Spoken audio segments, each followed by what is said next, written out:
doing there? Is that the what was that guy's, the Fresh Prince? What's that goofy dance they do? Oh, the Carlton? There it is. That's it. No, I was just dancing, you know. I'm just kind of grooving. Just having a good time. Just having some Christmas music playing in my head. It's Christmas, the holiday season. It's the Hey, holiday. And goodbye to do. Tis the season. Is Christmas music just playing nonstop for you now? Is that all that's going? It's Christmas music all the time. Yeah. Yeah. Right. I mean, why not? You know? Yeah, no, it's funny because a buddy of mine sent me a record that he wanted me to listen to, and I was like, no, it's Christmas music time. It's Christmas music time, baby. I'll talk to you in January. Nothing but Christmas tunes. I know, you know, it's kind of nice. It's kind of nice. I do look forward to December 26th, when December 26th comes around. Because I can just get back to regular music, and I can get back to focusing on regular music, you know? Hang on. So it's still the Christmas holiday, dude. The 26th? After Christmas, yeah. it's no.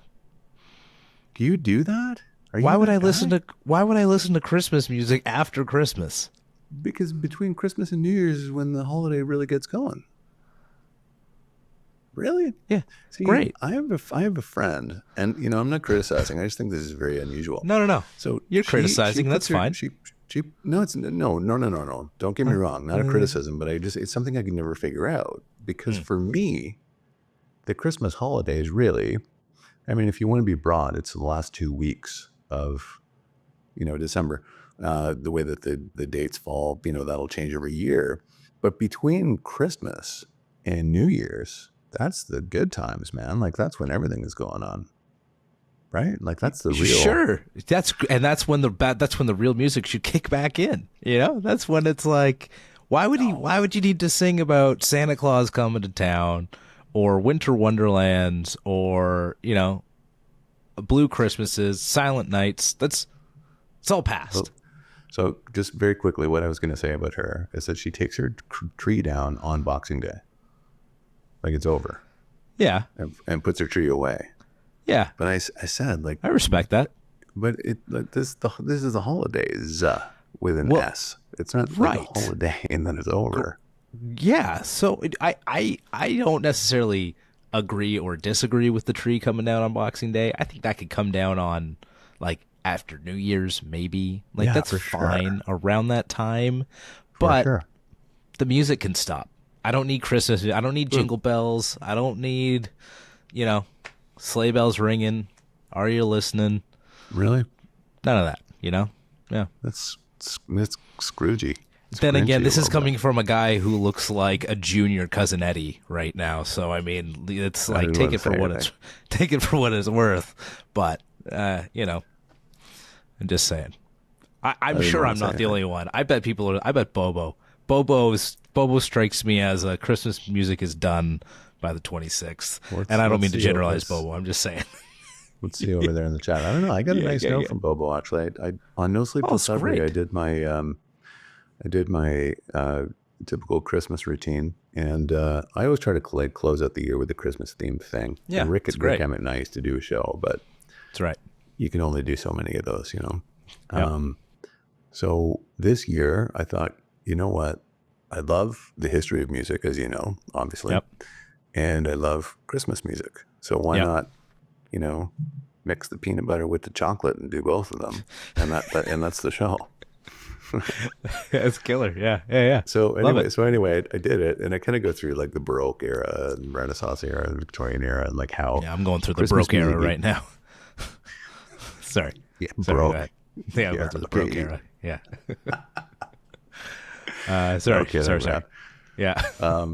Anyway, and I put it up, and he sent me a nice note. Said, "Hey, this is great." So nice. So BBQ, I believe, is you know, we'll see in the chat, but we'll see.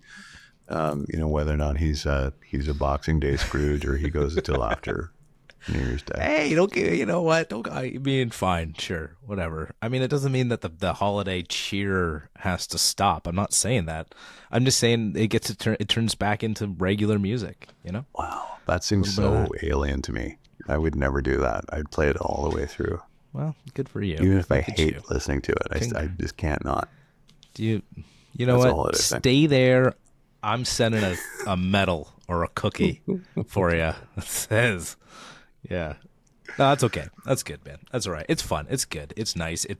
Looks like it's terrible weather around here. There's no snow. It's like it's awful. We were a couple hours north in the Muskoka area though on the weekend. Like Beauty. mountains of snow up there. Like it's hilarious. Like the way that it just changed from, dirt and grass, mostly dirt, and then just stacks of snow. So it was nice. It was nice to get out there. Went to Santa's Village and spent a little time in and around the snow. It's good to see. Santa's Village. Yeah. I used to go there when I was a kid. Yeah. I just remember the reindeer. Yep. Yeah. They weren't there because it was covered in snow. But believe it or not, Santa is still there. Really? I believe it. Yeah. Because after all, it is his village. Yes, correct. Yeah. Yeah.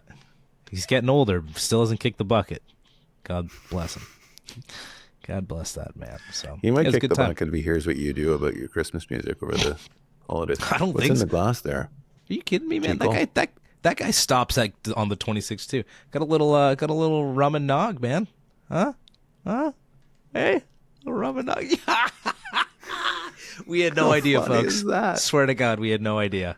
We had no clue. Seriously, that's fantastic. Hilarious. I love it. I mean, of course, right? It's a huge staple here during the holidays. Like this starts on December 1st or whatever. Yeah, and this goes all the way through too. I was gonna say beyond Christmas Day, I bet. So there's the captain right there, the good Captain Gotta Morgan. Be. Absolutely.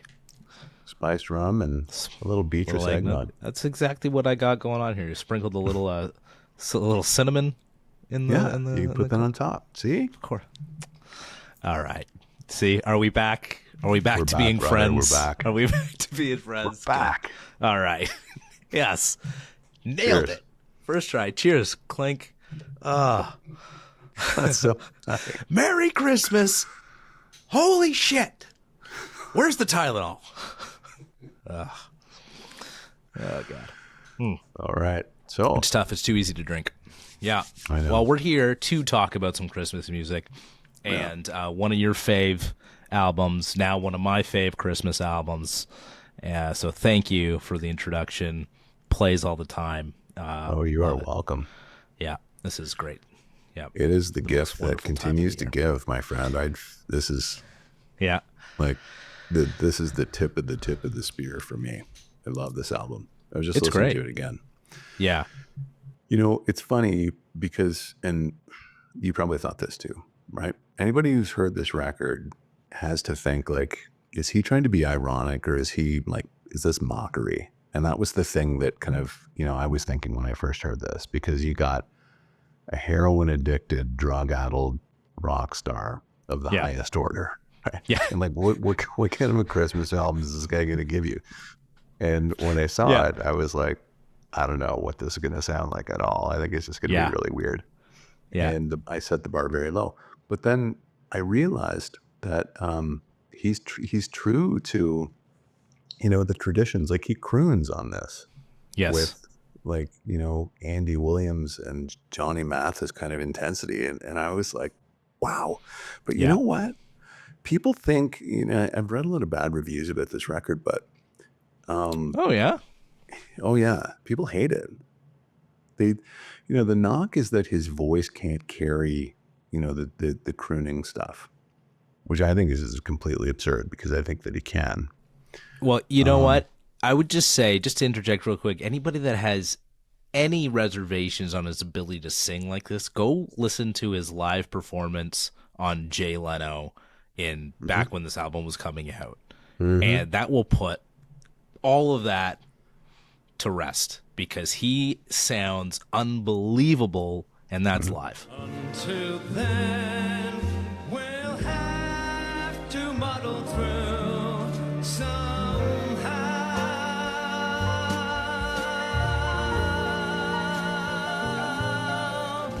Like, it's true to form. Yeah. He was a very, very talented singer, in my opinion. Yeah. Absolutely. I had to go back and listen to Core and just to remind myself of what people's initial, like what everybody knew him as and what we were, took Scott Weiland for as a singer, as in that type of manner and tone and vocal range, and then came back to this again just to be like, man, that's insane. Whether you think it's like it is sort of a put on or a farce or whatever, I mean, you try and sing this well as a joke, okay? Totally. Even if it was a joke. Yeah. Yeah. No, exactly. I mean, there's one song, I can't remember what it is, but it's pretty close to I remember the first couple times I heard it, I was like, it's close to irony, because it kind of, he kind of seems like he's putting it on a little bit thick. But the thing is, Alex, like, he was a huge, huge, huge Bowie fan. Yep. And, he knew that Bowie, did that thing with Crosby, obviously, but like, he had respect for the crooners and all that stuff. And so this is like a respect thing, I think. I don't think it's irony. I don't think it's mockery. No. I think this is like, and by the way, like I read his book, Not Dead and Not for Sale, which is like one of the best titles ever. And he had a huge affinity for Christmas. Yeah. So this guy lived a very, very dark and tough life as a kid. Yeah. Mm-hmm. And if you read the book, it explains a lot about, who he was and who he turned out to be. But he was a very sentimental person too. So this is very believable to me. I love this record. Yeah, I'm just looking at here. So I came across this Q&A with him on Spin, from Spin magazine, on their website. This would have been November 2nd, 2011. And as a kid, he sang in a choir, he said. And he went and he was part of like an ensemble, and they did like over 100 shows a year, and most of them around Christmas. Started listening to the music of the 40s, Nat King Cole, Frank Sinatra, Judy Garland, Bing Crosby, and on and on. I was really, really moved by those albums. So yeah, 100%. He's there just, there you go. With like from that early year, and he also says, I remember being first grade. They picked me to sing 2 solos, which is very humiliating. All the other first graders were laughing at me. What do you do when you're a kid? You're embarrassed, so you laugh with them. So it was, even that started from an early age for him too. So just it sounds fantastic. It's good. You know what? Yes. Are they super different from some of the originals? Not really. There's some that sound very similar. So could you go back and listen to Nat King Cole's version of the Christmas? Sure, you could. But this is just a great album of all these types of songs from a guy who is making them sound just like those with a little bit of something extra. What do you say here, too? They recorded with a 16-piece string orchestra, a 10-piece horn section, woodwind instruments, piano, stand-up bass, guitar. He can't read sheet music. He just listens to it, and then he goes for it. You can't restrain yourself with this kind of music. Yeah, man, like he does. He nails it. And it's cool, like the whole Bowie idea. That's exactly who it sounds like on Happy Christmas or Is Over, which is also, being a Lennon song is very interesting as well. So, it just sounds you can hear Bowie in great. here, and there's some like hunky dory, harmonies in here. You can hear the Bowie homage too. Yeah, I don't know why people. I think they're just so hard on him just because of his kind of outward persona, maybe. Yeah, well, yeah, and the kind of. The poking fun thing is, what kind of a white Christmas was he really singing about, or something like that. The kind of, silly stuff around there. So, yeah. But there are a number of these songs, like 4 or 5 of them, and you'd expect them to be, I don't know, like they're crooner, like they're true to form. You could put them against Johnny Mathis, you could put them against Sinatra and Crosby, and he would be fine. Absolutely. And like, we love putting on the classical holiday playlist with all those, all those guys, Dino and all that. And it's great. And, 100%. These sit right in there right in there with them. The only thing that's different is your nostalgic equity that you take from those songs, having grown up, to trying to accept these as sort of a new intro or a new piece to those playlists. So, Right. yeah, nothing wrong with this. This is great. Oh, I'm so glad that you like it. I knew you would, though. Yeah. But like in addition to the crooning and the true to form songs, like he actually fools around with some of the songs. So like Silent Night is calypso. He's got a song called Happy Christmas and many more, which is kind of like there's steel drums and bongos. Like it's kind of fun. It's very upbeat. It's very happy. Yep. What Child Is This is kind of like a jazzy, loungy. There's that cool flute solo at the very beginning of it. Yeah. There's bossa nova. Like it's like he breathes new life into Christmas music, but doesn't go too far. Yeah. Doesn't go, he doesn't cross a line of disrespect. You know what I mean? No. And I'll be very honest. I kind of thought that he was going to. And I think that maybe that's in people's minds. People just have this bias of like, well, he's disrespecting this stuff. But I think it's an homage. It's very easy to completely destroy Christmas music when you're trying to make it your own. Like these Christmas songs are very much like what they are because of what they are. And if you come in here trying to make too much of a difference of them, it's too much of a difference. But this probably, I wouldn't say probably, this is like my favorite version of Silent Night ever. Like this is a fantastic. That's that bossa nova style you're talking about. It's just great feeling in this song, and that's what I was thinking when I came on at the beginning. I know. It's like a little yeah, right. I could do that. Kind of feel. I could do the whole song for you like that if you want. Yeah. So it's love it. Is that's not easy to do. If you said to me, can we do Silent Night in like a Copacabana kind of calypso? I don't know how to do that. No. So it's not easy to pull off these arrangements either, by the way. So right.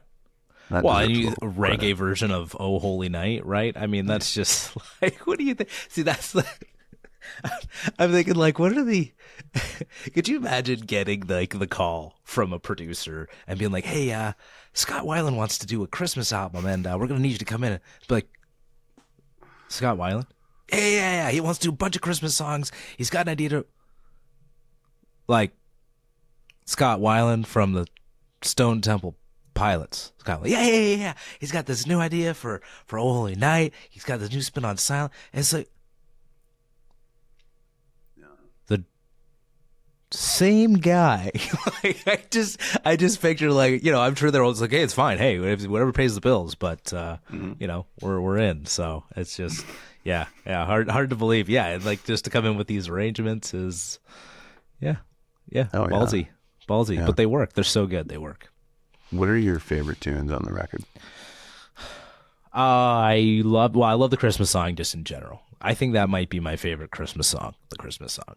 So he does that so well. Silent Night's great. It's the most wonderful time of the year. I mean, it's the title track.